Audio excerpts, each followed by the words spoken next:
Я приветствую вас, дорогие друзья, уважаемые гости и подписчики моего канала. Андрей Золотарев, украинский политтехнолог, на связи. Андрей Владимирович, здравствуйте.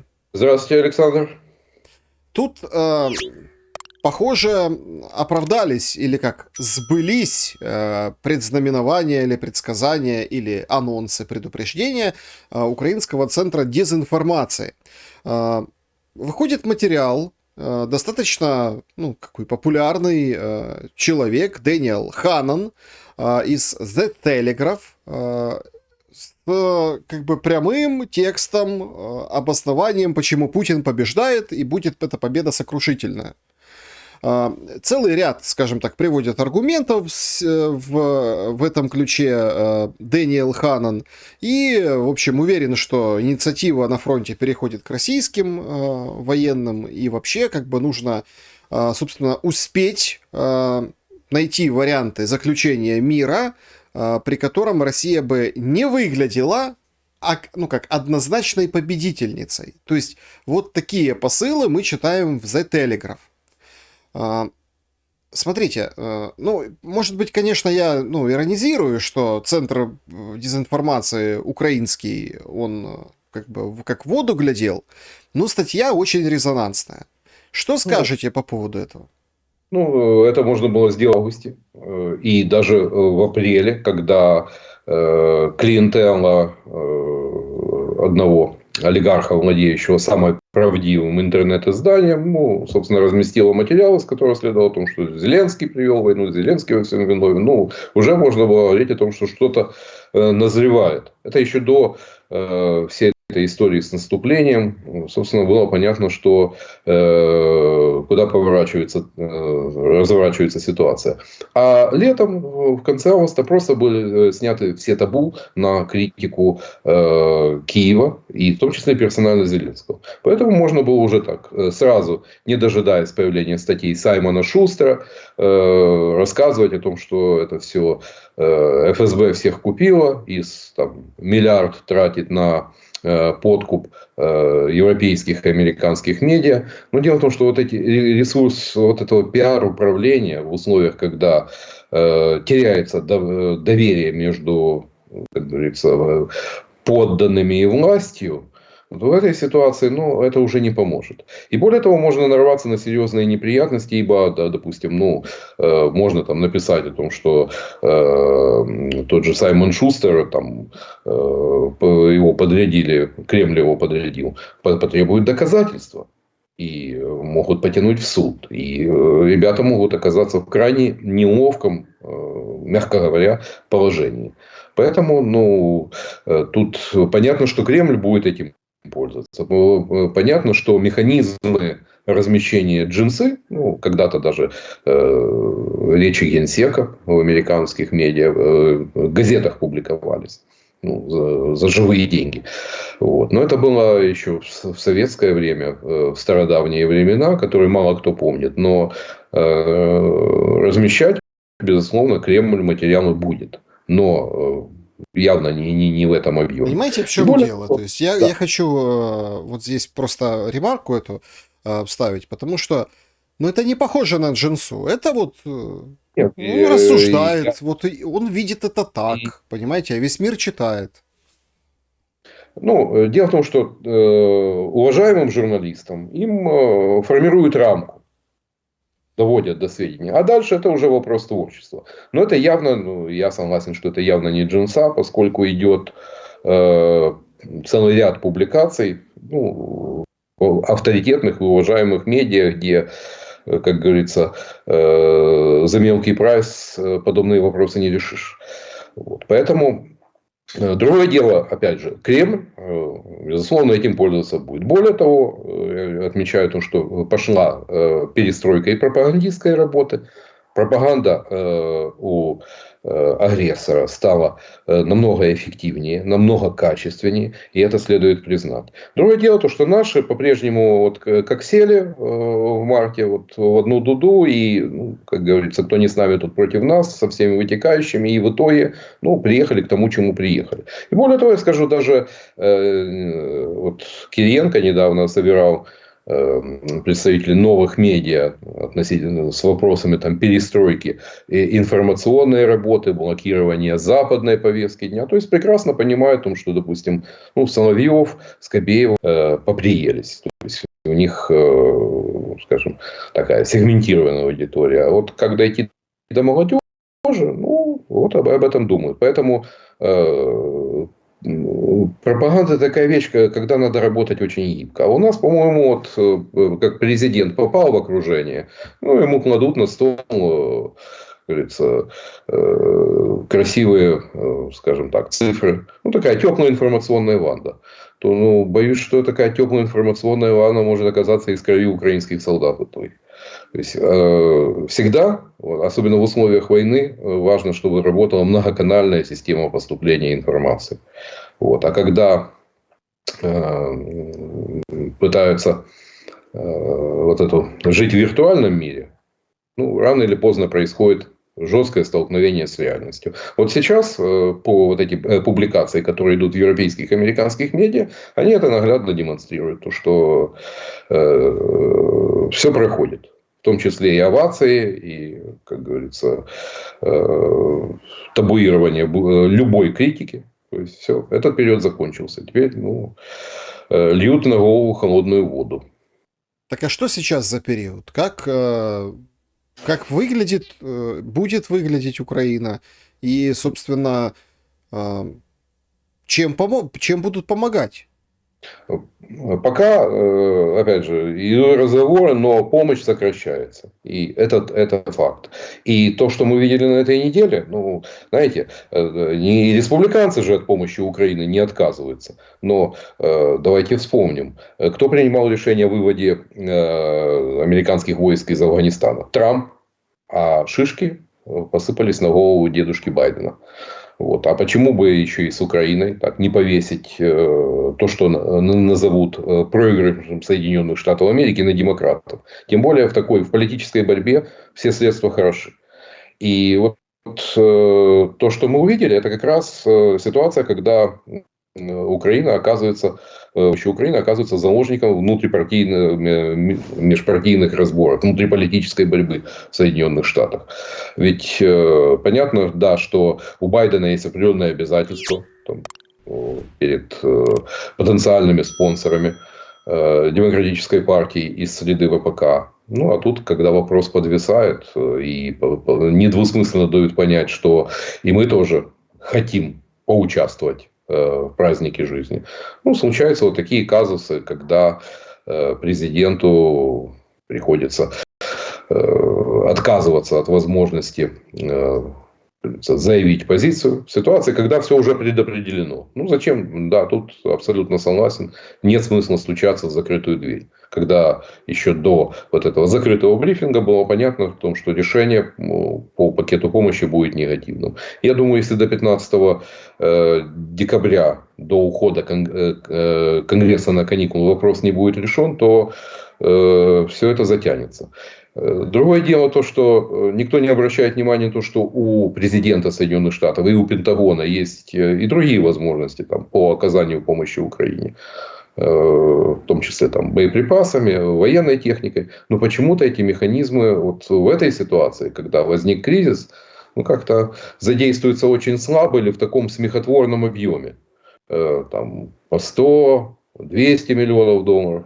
Ну, вот Израилю, допустим, ну, учитывая того, что у Хамаса явно танков нет, но тем не менее 14 тысяч танковых снарядов из запаса Пентагона Цахал получит. Ну, что сообщали, я просто вспоминаю статистику, 22 тысячи или 220 тысяч, ну, в общем, 22, наверное, число 22 тысячи бомб американских Израиль выпустил по Газе с начала операции. Да. 22 тысячи, по-моему, да? Или, ну, как-то так. ГСДВ, вот это корректируемый. Да. То есть, смотрите, 22 тысячи бомб американских выпустили. То есть, это американцы передали, и вот они как бы... Это прям очень интересная статистика. Вот когда начинается вот уже как бы вскрываться какая-то правда. Так а нам что делать? Ну Андрей вот, Владимирович. Запад не знает, что с нами делать. Я думаю, там как раз идет такой период осмысления. Явно вот те ставки, которые были сделаны на санкции, на победу Украины на поле боя, видят, что не сработали, что война принимает затяжной характер, к которому и Запад оказался не готов. Ведь, я как историк просто, для планировщика у немцев, пожалуй, были лучшие генштабисты во время Второй мировой войны, но они не просчитали того, что Советский Союз после разгрома Франции задумался об эвакуации промышленности. То есть, исходили из расчетов того, что если захватим европейскую часть, Украина, где, собственно, находились значительные промышленные мощности. Это нанесет смертельный удар по промышленному потенциалу, и Советский Союз вынужден будет капитулировать. Не учли факта эвакуации, что, собственно, стало одним из факторов, предопределивших в конечном итоге поражение Германии. Вот. А здесь не учли того простого факта, что Россия готовилась к ужесточению санкционного давления с 2014 года. Вот я не раз упоминал Набиуллину, которую там назвали разрушителем года. Но эффективно сработало. Тут приходится признать.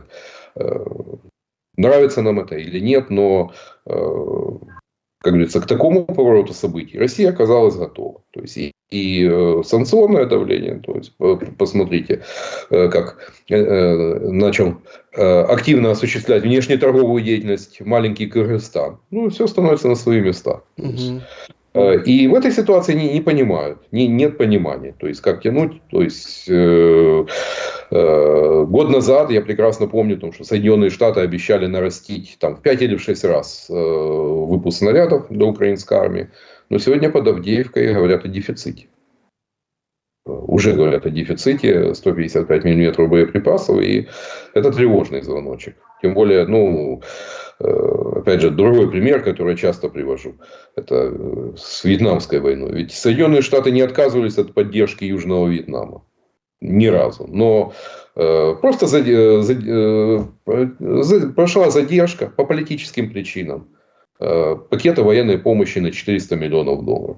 И это оказалось для Южного Вьетнама, это оказалось фатальной задержкой, которая для него закончилась военной катастрофой.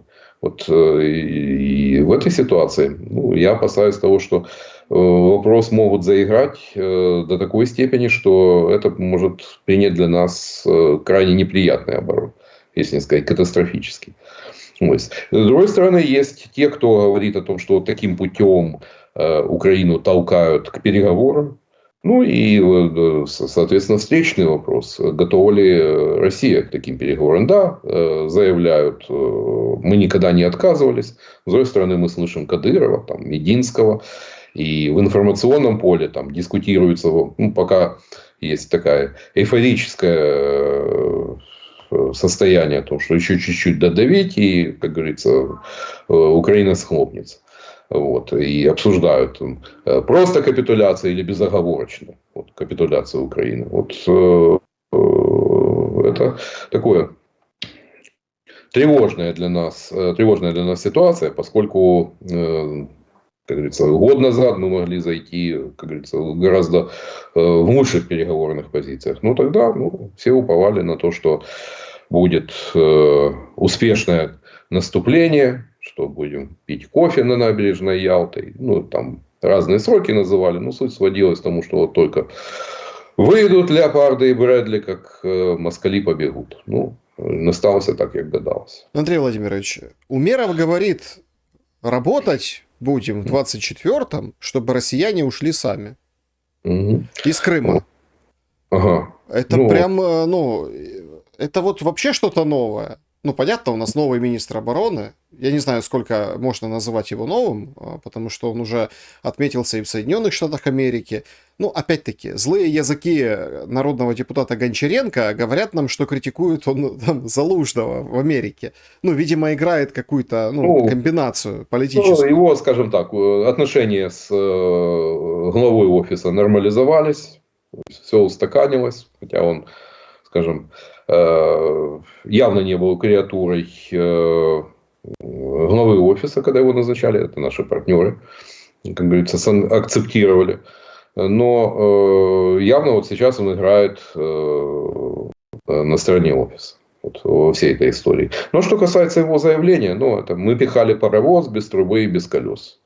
Знаете, ну, понятно, вот такие повороты, сюжетные повороты, как с американской помощью. То есть, ну, это было бы просто болезненно, неприятно, если бы за 1,5 года там, было развернуто на территории Польши, или там, Словакии, или Чехии, а может быть Болгарии, Германии, развернуто производство боеприпасов. Была налажена логистика по ремонту военной техники. Ведь ну, все ж, даже просто если техника не получила повреждений, но тем не менее, допустим, стволы изнашиваются, моторесурс выходит. Это все же надо ремонтировать, поддерживать в нормальном состоянии, иначе это потом оказывается где-то там в Москве там, на выставке трофеев.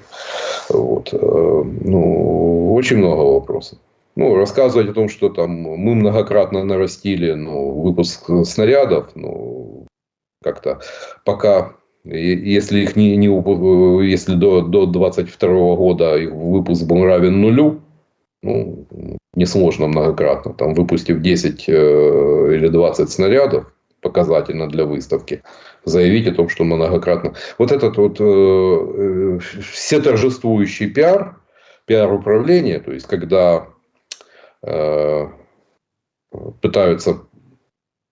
Ну, не быть, оказаться, да. Да, Помните такое выражение? Да, совершенно верно. Не быть, оказаться. Вот рано или поздно он приводит к тому, что вот эта реальность, она начинает кулаком стучать по голове. Но, к сожалению, стучит кулаком не по голове министра обороны, а по тем, кто находится на линии фронта, по тем, кто находится в окопах.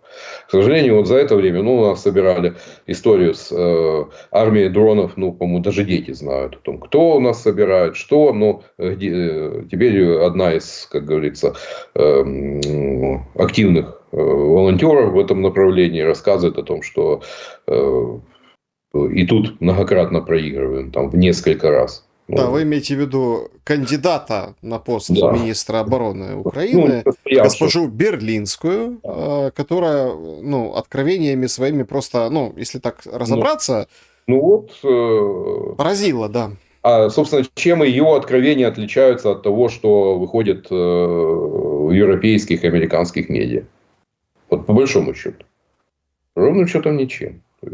Отражение реальной ситуации. Почему эти 1,5 года Россия провела работу над ошибками?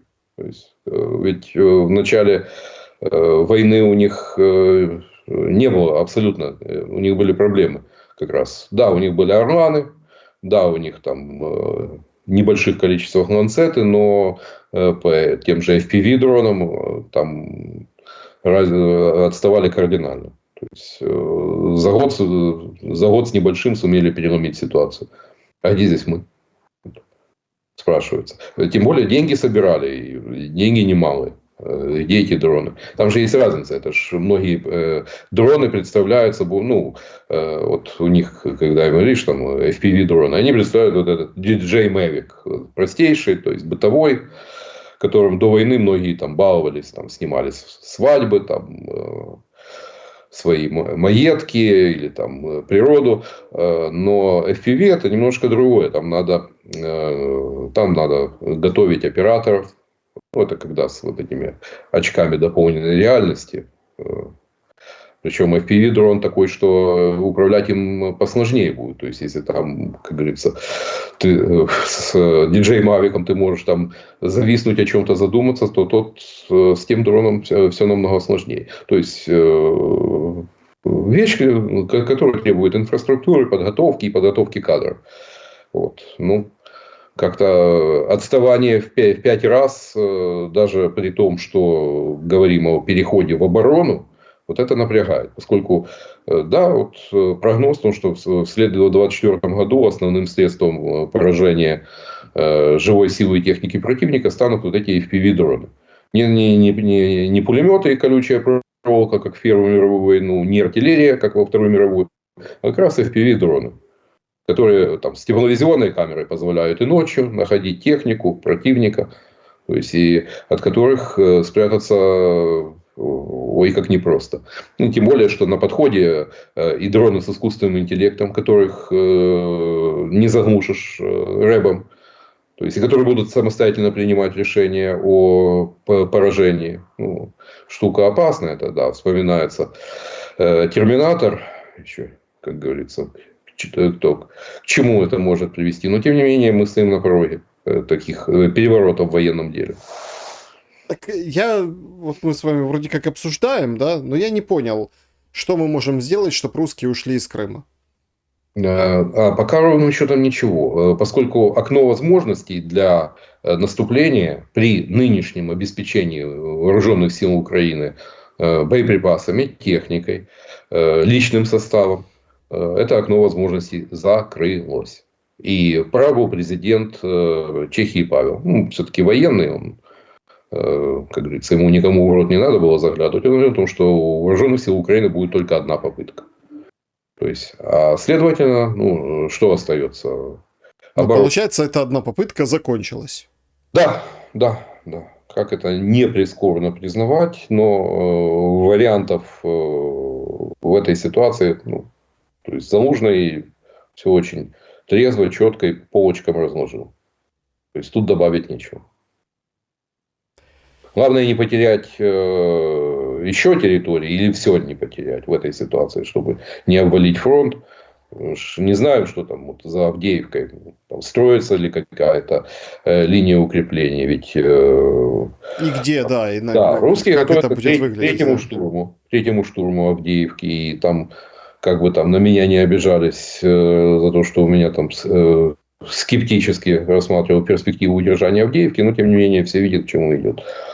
Вот. А что за Авдеевкой? То есть не получим ли мы там еще большие проблемы? Ну да, там с военной точки зрения, там, да, понятно, там высота, это удобно для, как говорится, позволяет артиллерии эффективно работать, но, как говорится, особых, как говорится, иных стратегических преимуществ нет. То есть, как Сахим уже там, по-моему, выведен из строя. То есть, понятно, что для металлургии, украинской металлургии это очень ощутимая потеря. Ну, об этом бы лучше бы Муса Магомедов, народный депутат, гендиректор Авдеевского, как Сахим, рассказал бы. Ну, как в свое время там, когда пытался объяснить, чем может обернуться потеря Мариуполя для экономики Украины, там четверть валютных поступлений на минуточку. Ну, тогда все хихи-ха-ха, там, в 2021 году. Ну, теперь с этим живем. Андрей Владимирович, Залужному пора уходить? Ну, его хотят уйти. То есть, судя по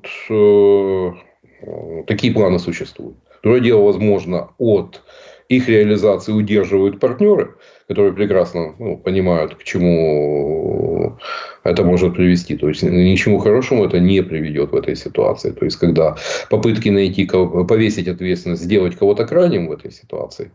То есть, равно, с другой стороны,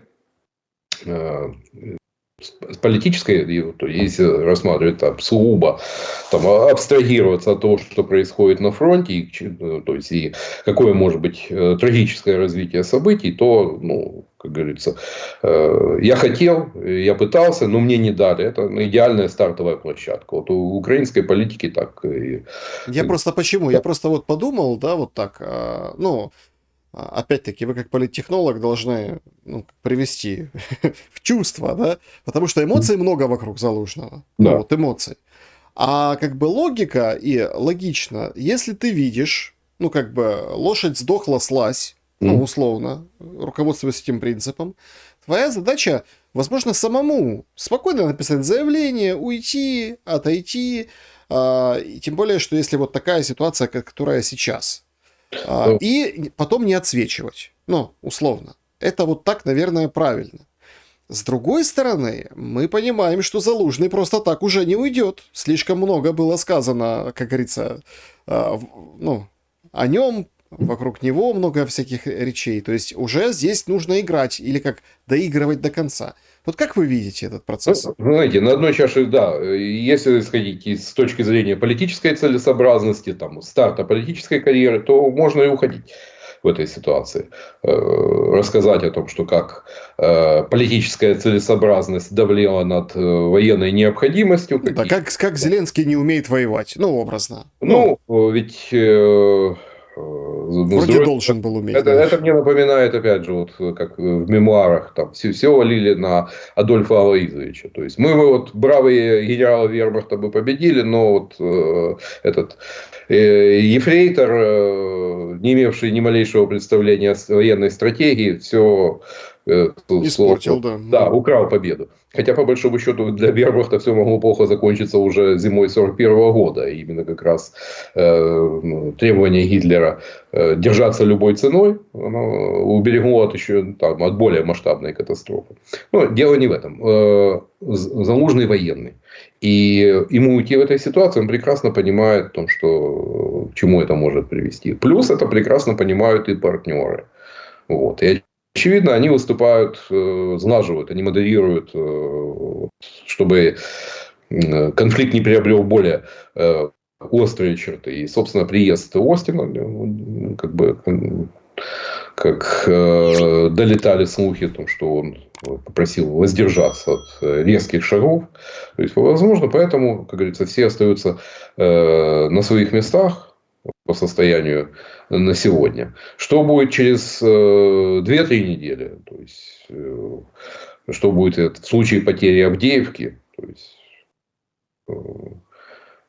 у нас не живут там, перспективой планирования там, через месяц-два мы снимем. То есть, будут, собственно, отталкиваться от ситуации. Поэтому гарантировать того, что такое решение не может быть принято, там, допустим, уже в начале 2024 года, я не могу. Но, с другой стороны, опять же, да, Залужный не политик, он военный. И, как говорится, тут достоинства перетекают плавно в слабости. То есть, у него нет ни политической инфраструктуры, ни... Ну, да, есть какое-то пиар-сопровождение. То есть, это заметно. Но это не полноценная политическая команда. Вот. И, как говорится, бросаться в омут избирательной кампании в условиях войны, ну, он прекрасно понимает, что у него тут тоже есть дефицит сил, средств и ресурсов. Да, к нему могут прийти, но, вот, как говорится, выставят такие условия, говорится, что по процентам он за 2 президентских срока не сможет расплатиться. Поэтому не факт. Многие говорят, да, вот как бы Залужный это уже потенциально преемник, все, как говорится, вопрос решен. Нет, еще все в процессе, еще ничего не решено.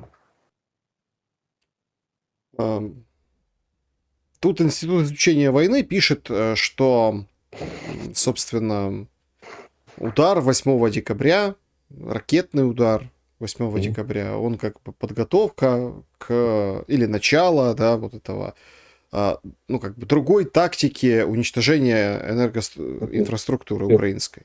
Это будет. То есть мы сейчас просто, я хочу просто понять, 10 декабря, бить по энергоинфраструктуре начали с октября в прошлом году. Сейчас мы видим вроде и морозы, вроде как бы и... Но почему-то этого не происходит. Что нам готовит, ну, как бы...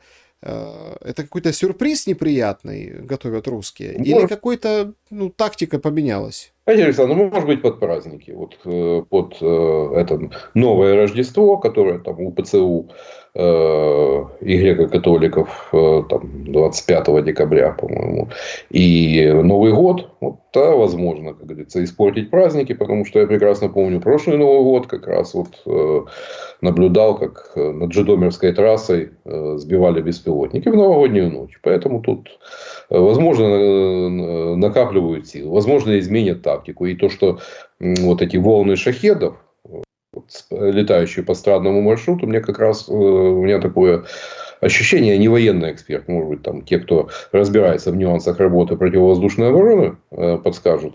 Но у меня такое ощущение, что как раз идет разведка, где находятся там радары, где находятся пусковые установки, то есть районы. Там, понятно, что с точностью там и меняют, как говорится, расположение, ну, пытаются вычислить вот эти, как говорится, где можно пройти, где можно ударить.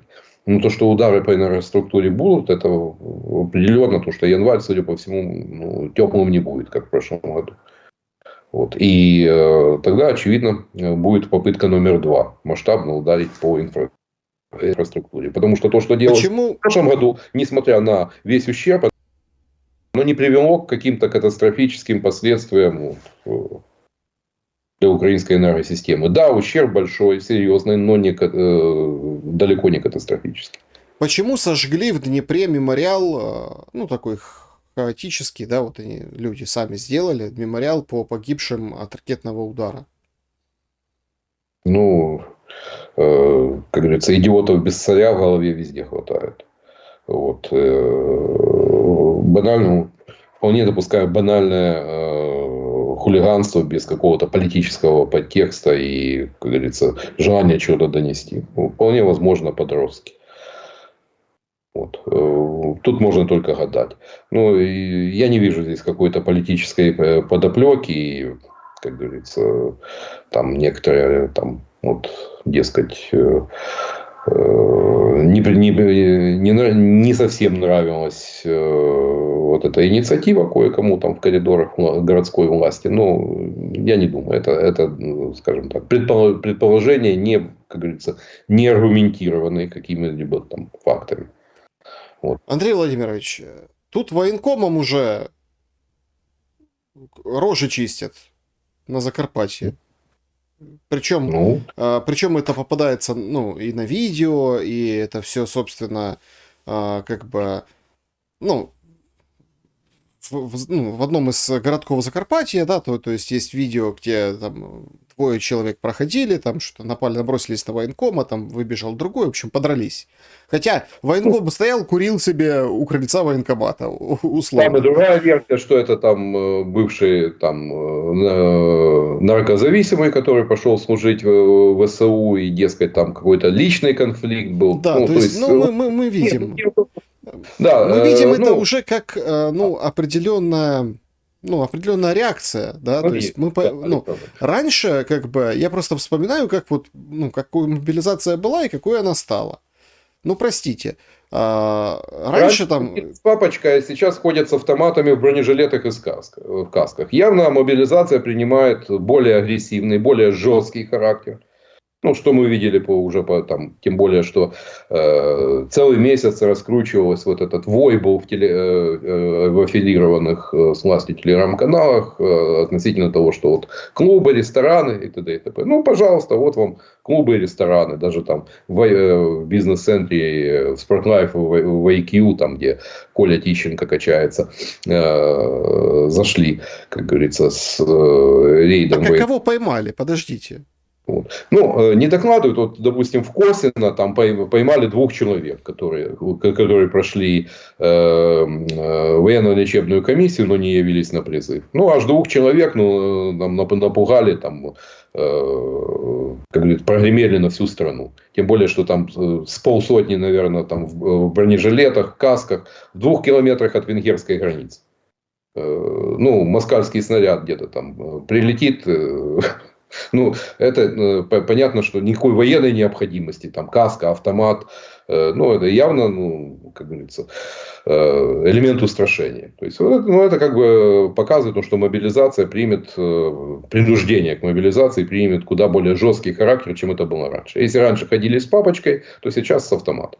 Вот, собственно, символы. Понятно, другое, то, что особенности Закарпатья, там в селах выгребли, как говорится, тех, как говорится, за кого похлопотать некому, выгребли подчистую. За других, ну, выхватили всех. А за других можно выхватить самому. И поэтому там систематически идут рейды по гостиницам, по хостелам, тем более, что Закарпатье единственный регион, где нет комендантского часа. Там очень много приезжих из Харьковской, Днепропетровской, Запорожской, Херсонской области. Ну, естественно, пытаются вот этих... Да и в Косино, вот специфика этого комплекса, туда местные ездят по выходным. Вот. А в будние дни там обычно туристы, там со Львова экскурсии, вот, как бы те, кто приезжает на машинах. То есть, по-другому туда добраться очень сложно, как говорится, пешим порядком. А в основном приезжают, ну, как говорится, туристы, чужие. Ну, почему бы там не это, как говорится, не порезвиться. Ну, это характер такой как мобилизационных мероприятий в Закарпатье.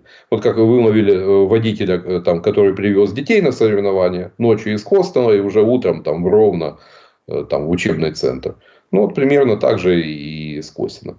Понятно, что это будет вызывать сопротивление и встречную агрессию. Костенко, воюющий нардеп, заявил, что, в общем, у него есть история, когда условно пригодный, Отправили его на штурмовиков. он не может бронежилет застегнуть, но он штурмовик. Что это Да, за да. штурмовики такие, Андрей Владимирович? Нет, ну, я, по-моему, это тоже 100 раз говорил о том, что людей отправляют с онкозаболеваниями, с сахарным диабетом. Понятно, кто несет наибольшие потери. Линейные части, которые находятся на переднем крае. Понятно, что те, кто там ловит призывников, те, кто там стоит, как говорится, на блокпостах, там потери не несут. Потери несут боевые бригады.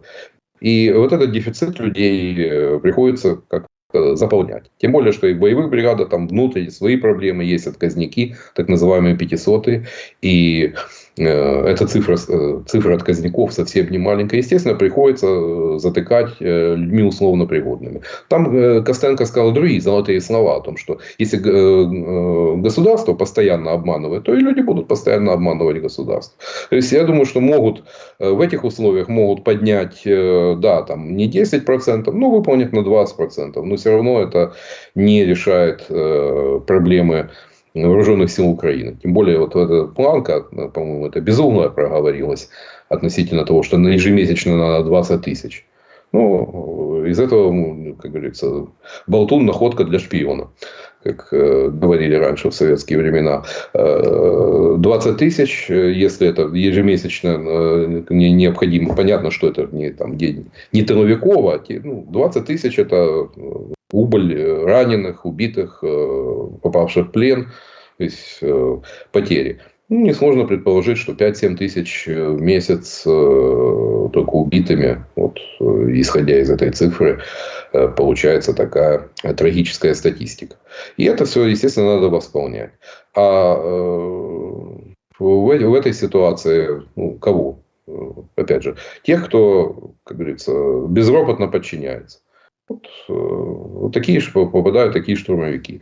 Понятно, что они для командира взвода, командира роты, они становятся большой головной болью, поскольку такой штурмовик скорее обуза, чем помощь для любого подразделения.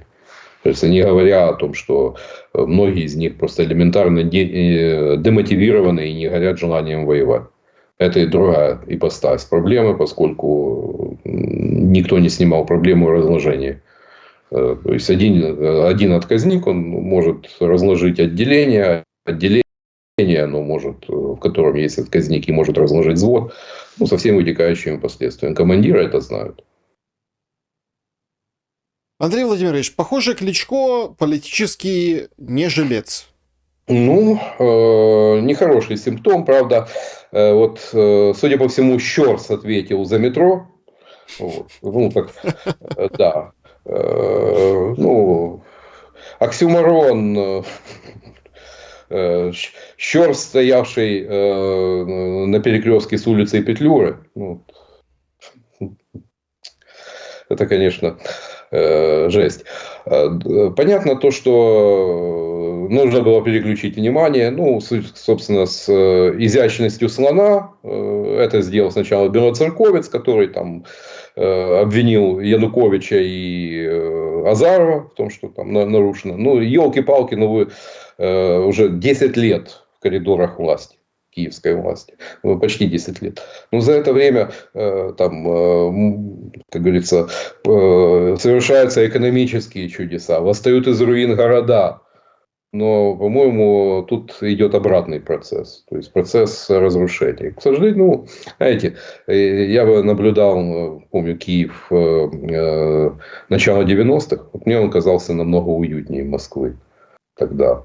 Ну, в Москве уже 30 лет не был, но, судя по всему, как говорится, процесс пошел совсем не в том направлении. Ну, сначала Сан Саныч Амельченко, который преобразил Хрещатик и центр города, ну, превратил в эстетика киевского торта. Но это было полбеды. Там глобусы, все. Потом началась вот эта хаотическая застройка.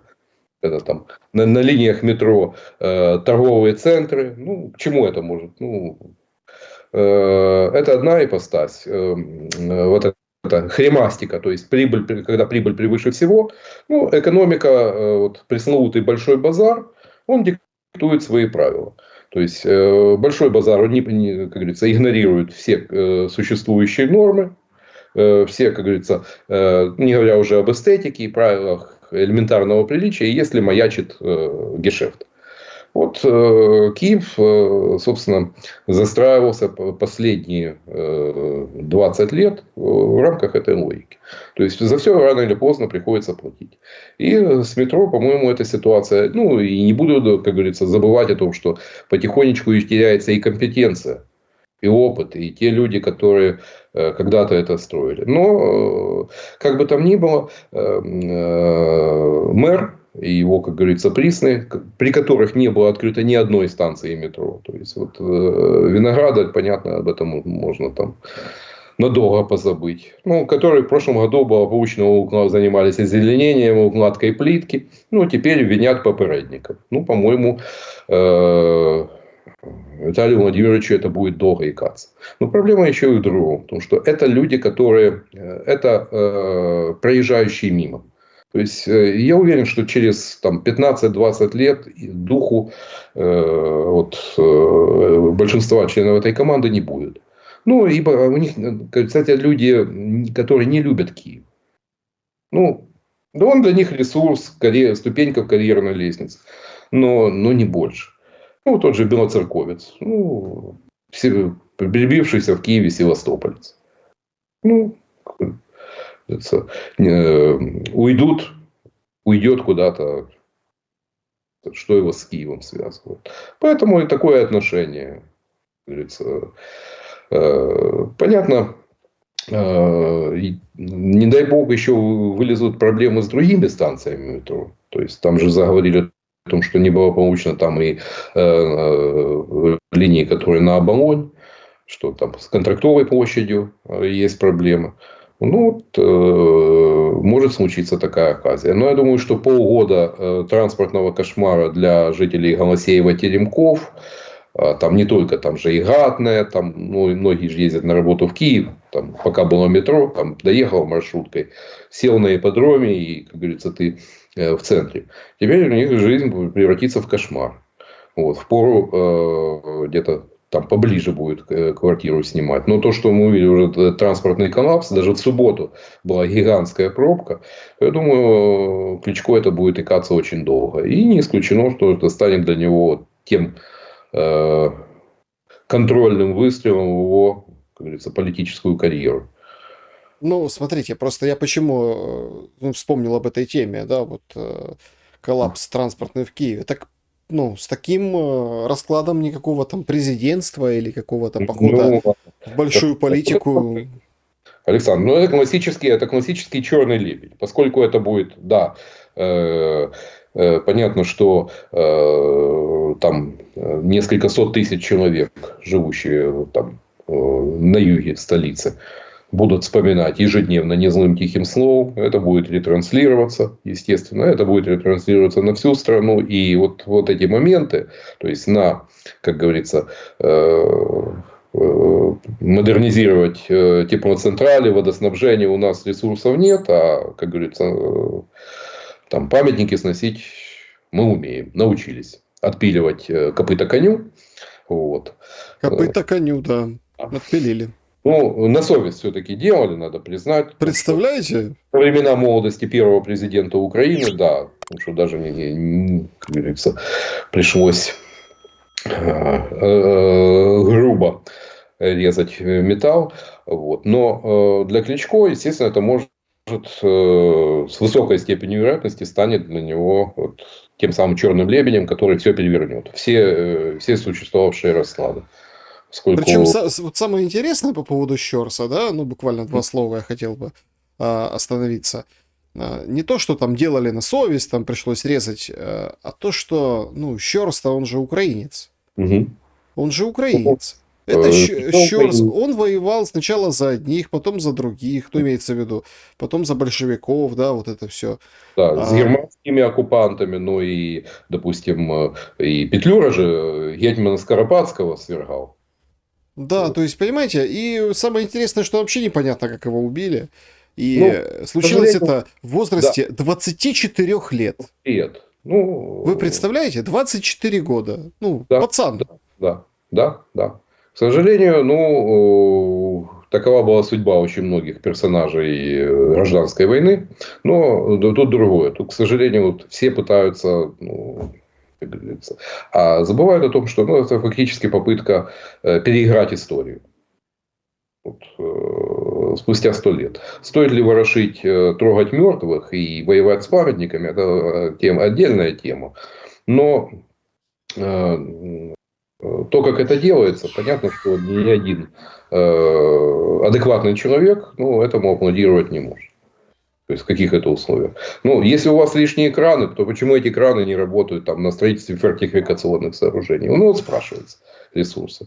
Тут прямо надо на следующий день после срочного закрытия линии метро, поскольку предполагалось, что на выходных это остановит. Но ситуация стала развиваться, и на следующий день тут же взялись за Щорса. Тут и другое.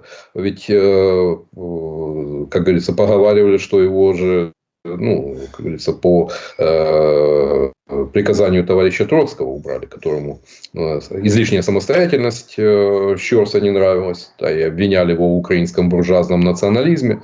Ведь полк, то как назывался, именем Багуна, то есть с чего он Да. начинался, да, военную карьеру. Поэтому, как говорится, когда его там большевистский коллаборант клеймят, то это, как бы натягиваются на глобус в очередной раз, пытаясь по-своему интерпретировать историю. Немножко не так все это было. Да, друзья, пожалуйста, подпишитесь, напишите, что думаете вы. У меня финальный вопрос, он про экономику. Важный вопрос. Потому что вот это все эти страсти на уходящей неделе, они были вокруг денег Соединенных Штатов Америки. И сейчас там продолжают разбираться, там пишут издания про внутренний переворот, там все стали сразу экспертами в американской политике. Нет, вот все. Тут не столько уже идет знание американской политики, сколько идет такая кондовая конспирология. Да, но меня интересует другой момент. Как жить Украина будет? Потому что Педласа так вроде вышла, сказала, что уже могут проблемы возникнуть с соцвыплатами в январе. В январе, да, это неизбежно. А выступление, статья Зеленская, о том, что вот... Зеленская вообще просто вогнала в депрессию просто. Да. Ну, прям так и сказала, мы все умрем. Да. Но я бы все-таки приоритет, в этой ситуации приоритет это обеспечение ВСУ в этой ситуации. Поскольку сломается ВСУ, то и деньги не понадобятся. А, как говорится, чемоданчики, посадочные площадки у нашей элитки где-нибудь там в монакиевских округах заготовлены. Вот. Поэтому деньги, вариантов несколько. Во-первых, это повышение налогов. То есть заговорили уже, повысят налоги на автогаз, то есть это 100% будет. 100% это то, что уже Зеленский подписал. Это попросил банки поделиться гешефтами, ведь на ВГЗ они очень недостойно поднимают. Экономисты лучше, допустим, тот же Кущ может более, скажем так, он более компетентен рассказать, то есть в ситуации, когда надо в реальный сектор что-то вбрасывать в производство, у нас деньги дают спекулянтам, ну, говоря простым человеческим языком. Но их попросили поделиться половиной прибыли. То есть, на минуточку там же гуляло 600 миллиардов. Ну, то есть, не маленькая сумма. Вот. Ну, и простых украинцев, собственно, я думаю, что инфляция неизбежна. Поскольку будет включен печатный станок, это один из инструментов, лежащих на поверхности. Я думаю, мимо него не пройдут. А инфляция, еще раз говорю, это налог на бедных.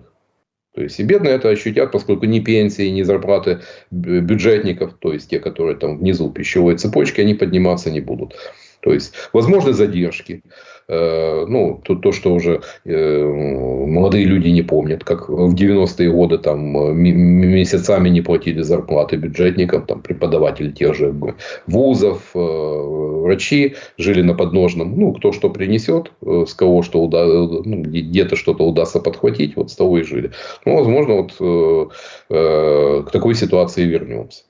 То есть, когда за какие-то, понятно, мелкий чиновник, сидящий без зарплаты, он, естественно, будет на хлеб насущный зарабатывать коррупционными методами. Вот. Понятно, пострадает гривна. И по ценники, правда, уже, как говорится, у нас же запрещены. Вот. Ибо это, как говорится, вражеская пропаганда, там, демонстрировать курс гривны. Я думаю, по вот этому курсу мы очень скоро это ощутим. То есть, иных... И будут, естественно, резать социалку. Резать по-живому. Иных вариантов не остается. У меня вопрос, ну вот он такой именно политтехнологический, вот такой в финале, чтобы точку поставить. Смотрите, вот, например, когда откроют, возьмут и примут решение открыть границы. Ну вот, открыть. То есть, снять вот эти ограничения там для служивших, не служивших, 18-60, ну то есть, да? Да. Это сделают когда? Ну, перед самым концом, перед исходом. Ну, смотрите, нет, ну давайте просто объективно, смотрите. Ну, Борисполь там начали готовить. Представляете, Борисполь, готовить, да. Борисполь. Последнему летающему не забыть выключить свет. Вот. Смотрите, я думаю, что спешить открывать ворота в Европу украинцам не будут. То есть, и рискну спрогнозировать, что это, как говорится, процесс может растянуться там на полгода-год. Поскольку в Европе, допустим, в 2024 году это, вот, я думаю, точно не будет, поскольку год выборов. Там 74 избирательные кампании по всему миру, в том числе и в Европе. И вопрос иммиграции, и вопрос, в том числе и украинской иммиграции, наверняка будет подниматься. То есть, понятно, что оппозиционные силы, рвущиеся к власти, будут, собственно, почему мы их кормим. То есть, и вот эти потихонечку, процесс уже пошел, ужесточаются условия. Даже в такой в архилиберальной Норвегии уже там ужесточаются условия по отношению там, к украинским мигрантам. Германия озадачивается, почему там сидят на пособиях и такой маленький процент работает среди украинцев. То есть, и допустить, чтобы хлынуло там еще там, 500 000 миллион. Потому что желающих будет много, потому что все увидели, что, во-первых, о демократии на ближайшие 10 лет можно забыть. Потому что нас ждет такой... был совок, теперь жлобок с элементами таким диктаторства и авторитаризма. И неважно, какая будет фамилия на президентском кабинете, но, собственно, если экономика у нас уехала куда-то в третий мир, то и политика будет такого же сорта, со всеми вытекающими отсюда последствиями и прелестями. Поэтому, естественно, такое светлое будущее, в кавычках, оно будет выталкивать из страны молодежи, людей активного возраста. И мой прогноз о том, что мы останемся страной пионеров и пенсионеров через несколько лет, это в лучшем случае. То есть, если события не приобретут совсем уж трагический характер. Если останемся страной, да. Да. В том плане, что потому что тяжело. И чуть кончено. Война продолжается, и как бы там ни было, каждый день приносят там трагические вести и впереди. Просто вот, ну, мы начинали с вот этого за Телеграф, да? Да. Ну, как бы, ну, извините, но это вообще полный, как бы, трындец, то, что написали там, да, вот в контексте победы Путина. Понятно, Ну, что это... знаете, ну, как в любом, если 22-й год, как говорится, выигрывала одна команда, то вот команда, собственно, как теперь оси зла, 23-й год, счет за ней. То есть, она ведет. Ну, такой ряд, собственно, зачем далеко ходить, посмотрите. Саудовская Аравия, Объединенные Арабские Эмираты. Ну, как? Остается только загадкой вопрос, что будет с ценами на нефть, поскольку цены на нефть могут окончательно убить перспективы не только Байдена, но и демократов, там, как говорится, удержаться у власти определенно. Поскольку американцы будут делать свой выбор на основании ценников на бензоколонках. А Как, не того, впрочем, как... и всегда, да? Да, да. Но, посмотрите, Венесуэла, Гаяна. То есть, привет доктрине Монро. На заднем дворе у Америки там зажечь конфликт, где там сделать вид, что ничего не происходит. Ну, Там все серьезно, ну, судя по всему. Там прям, все ну... считают, что Акела промахнулся, что Акела уже не в состоянии удерживать тот самый глобальный миропорядок. И, как говорится, на повестке дня стоит вопрос переписывания правил. Ну, а Соединенным Штатам остается надежда на том, что Бразилия не допустит военной эскалации. Все-таки это наиболее сильная армия среди стран, пожалуй, только вот еще Мексика. То есть, у Бразилии все-таки, как бы там ни было, вооруженные силы раза в два больше, чем у Венесуэлы, лучше оснащены более современным оружием, и армия фактически формируется на основе контрактников, добровольцев. Вот, поэтому... А Бразилии есть вообще дело до Гаяны? Ну, подождите, вы так уже отправляете бразильскую армию в бой против Мадуро. Лодосилу, собственно, он не скомандовал вперед, но определенные, как говорится, движения бразильских военных обозначились. Видимо, собственно, тем более Гаяна — это единственная англоязычная страна Латинской Америки. Вот, и у которой практически, там, с учетом полицейских формирований, все там не дотягивает до 12 тысяч. Понятно, Венесуэла, там, ее там боливарианские вооруженные силы, там, с вот этой боливарианской милицией, там более 200 тысяч. Разница в весовых категориях очевидна.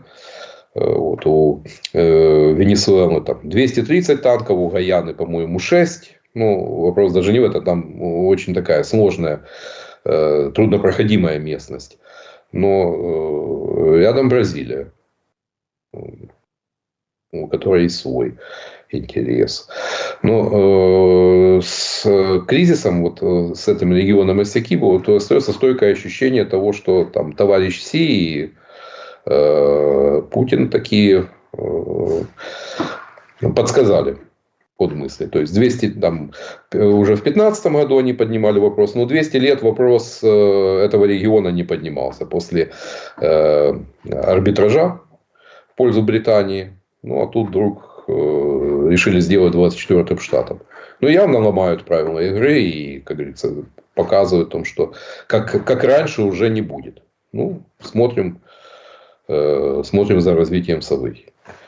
Да, Андрей Золотарев был моим собеседником сегодня. Андрей Владимирович, я благодарен вам за ваше время и ваши мысли. Спасибо, друзья. Всем большое спасибо за то, что посмотрели это видео. Поставьте лайк, подпишитесь, если не подписаны. Берегите себя и друг друга. Увидимся.